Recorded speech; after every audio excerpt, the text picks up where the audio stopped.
Hey YouTube, it's Jacob Jacob. with Good to Go Gear, and we're here to do a review, kind of first impressions, not first impressions, I guess, but yeah, first impressions on the Zero Tolerance Zero 357. And what a cool name that is, 357, like the revolver or the cartridge. I guess it doesn't have to be a revolver. You got black G10 handle scales, deep carry pocket clip. The blade is CPM 20CV. It's a flat grind. You have a little bit of a bevel or a swedge. I don't know what you want to call that here on the blade. Comes to a pretty fine tip. It's a little smaller than what I'm used to carrying. Normally I carry the Ontario Rat 1. If you look at them, they are, I guess you line it up, a little smaller. Hold on. So the handle's smaller and the blades, if you line them up, cutting edge wise, you get the same amount of cutting edge, but a little smaller overall. And at first it was kind of weird because I'm used to having a big handle on the Rat 1, and you still get a good 4-finger grip on the 357. There's no, I mean, it's a ZT. I mean, there's no side to side, no up to down play. It is a liner lock. The flipper doesn't protrude too far, and it does have some jimping on it. One thing that's kind of nice is right here where your finger goes as you flip it. They've kind of beveled that area, so it's kind of, I don't know, it's weird, but just it's kind of nice on the finger. No sharp edges or anything to rub. You have a little bit of jimping right here, not too aggressive. It holds your finger in place, but it's not overly aggressive. Really like it. It's light. I think it weighs like 4.3 ounces. Matter of fact, let me just look at the specs real quick. Then we'll compare it to some other knives. Let's see. So let's see. The overall length is 7.75 inches. The blade length is 3.25 inches. Blade width is 1.125 inches, and it's 0.12 inches thick. It's a drop point with a flat grind, CPM 20 CV, which is a new steel for me. I'm not familiar with it. I usually prefer CPM S30V. I went with the black stonewash finish. You can get it, I think, with the satin finish or maybe just the regular stonewash. But I got this version because it also came with black hardware instead of silver. The handle length is 4.375 inches. Handle thickness is 0.5 inches. And the width is 1 inch. The handle material, of course, is black G10, stainless steel liner. I want to try to point out, I don't know if you can see, but it's got pretty thick stainless steel liners on it. I hope you can see that.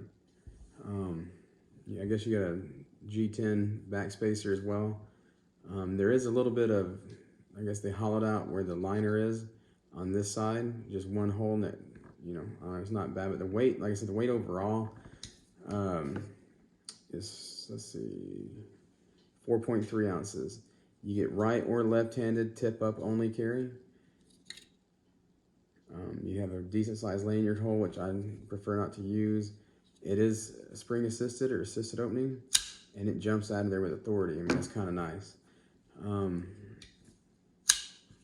so, like I said, it's small, it's light. Only thing I've cut with it so far have been some tape, some cardboard. I don't really do anything too aggressive with my knives at work. I do have to cut some conveyor belt for our stacker and load belts. I work at a ready-mix concrete company.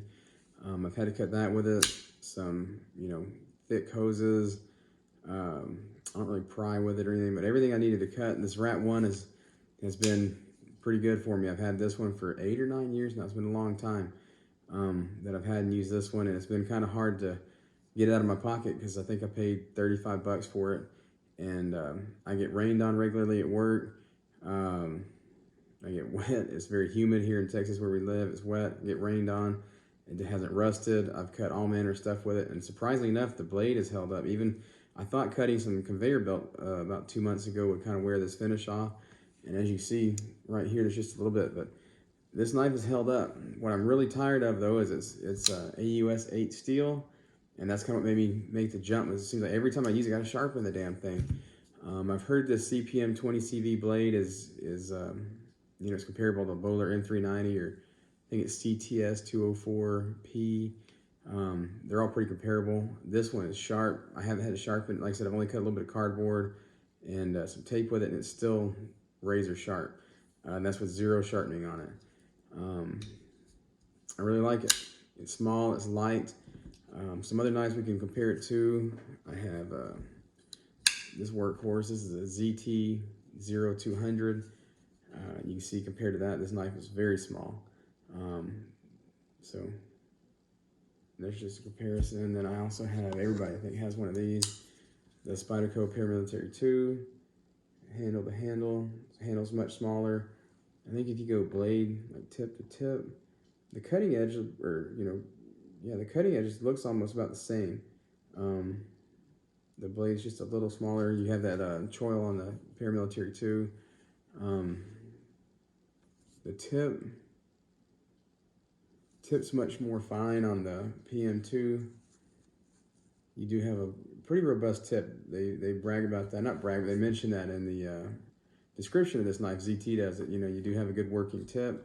Because when I opened it, I was like, man, that is kind of a fine tip. I was worried about it, and I haven't had any issues. Like I said, I haven't used it real hard or anything yet. I've only had it since around the 1st of May, and it's around the end of June right now. But so far, I like it a lot. Let's see, what else can I compare it to? I also have the Benchmade, what is this? I think it's the 810 Contigo. I carried this one for a little while. It's just big, not that heavy, but just a comparison. Much smaller blade, also smaller handle. But again, like I said, you do get a good, I mean, I have large size hands, and you still get a good 4-finger grip. I didn't get that. Oops, my damn watch. Let's see. Also, I used to carry this one a lot, the Gerber 06 automatic. Yeah, so just some size comparisons there for you guys. Yeah, overall, the only couple cons I had to say about it, I mean, a lot of pros. It's small, light. I almost went with the Kershaw Link, but the Link had a CPM 20 CV version with green aluminum handle scales, which I liked. They looked pretty nice, but it was a hollow grind, and I'm worried about the tip. It's already pretty fine. With that hollow grind, I worry it might break the tip, so I went ahead and spent the extra. I think I paid $162 after tax and everything and shipping. No, that's not shipping. But around $162 for the knife. And the Link, I think you can get for around $80, $90. So you could almost buy 2 of the Links. But I went with this one because I like the flat grind. I like the zero tolerance. But going back to the cons, if you look at the screws on the handle on this side, they're flush, you know, kind of recessed, which is nice. Like, it feels smooth. And if you go to this side, they all protrude. So I tried loosening them up and tighten them back up, and they just protrude. Not a huge pain in the ass, not overly uncomfortable. You don't really notice it in the hand. The one that is kind of a big pain in the ass is this pocket clip. Love the deep carry pocket clip, but if you look at the screws, they're not flush mount or recessed in there at all.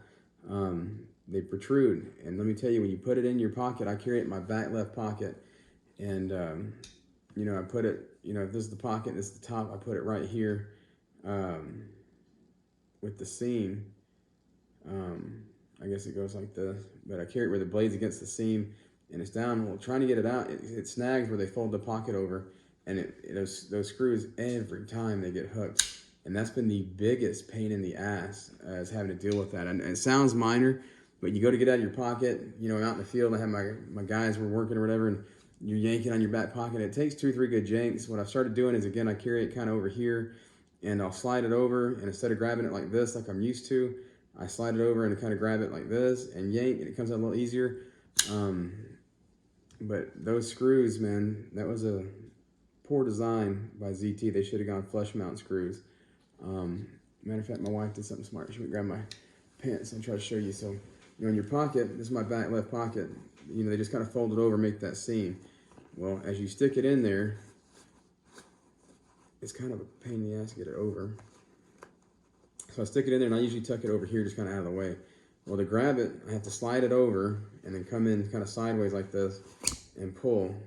And you got to really yank on it. And like I said, it's kind of when you're wearing them, it's kind of hard to get them past the screws. And then you got to really yank on it to get the damn thing out of your pocket, which is good and bad, I guess, because it probably won't fall out and I won't lose it. But see right there, it's just getting hung up on the screws trying to get it in. Then you get it, and then coming out, it catches on that seam on the pockets.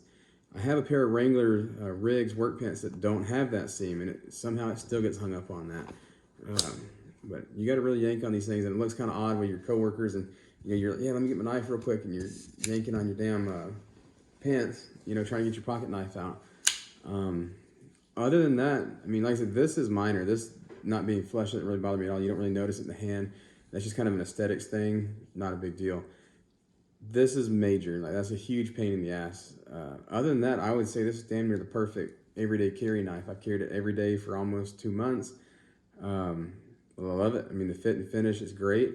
The blade, this kind of brushed or stone wash finish, you don't really notice any extra scratches and stuff you put on the knife. I'm worried with the black wash. I might, but so far I haven't noticed anything extra to it. It's got, like I said, it jumps. It's got a lot of force when it comes out. It kind of pops with authority. I really like it. Overall, I'd say it's a great EDC knife. They just need to, I wish they'd come out with a new handle scale or something where you could recess those screws, to get a new piece of G10 and recess it. Because other than that, this thing is great. I really enjoy it. Maybe I've bought the paramilitary too. I bought all these knives, try to unseat this one, and I'd always just go back to it. But this one has been the one I've been carrying. Because like I said, I just hate having to sharpen the Rat 1 every time I use the damn thing with that Oz 8 steel. So hopefully this is my first go round with CPM 20CV. It's supposed to be pretty good corrosion resistance, real good on sharpening, or edge retention. Hopefully it'll hold up and make the cut for the next 8 or 9 years every day in my pocket. So anyway, this is Jacob.